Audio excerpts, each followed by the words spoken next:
कृपा करे।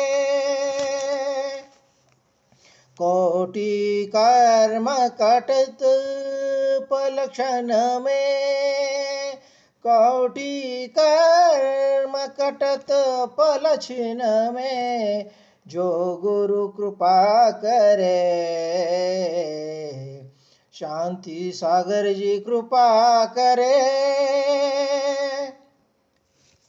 प्रथम नमन करूं पिता भीमगौड़ा जी को, प्रथम नमन करूं माता सत्यवती जी को। सब तीरथ है उनके चरण में, पूर्ण होत जय समाज का मनोरथ, जो गुरु कृपा करे।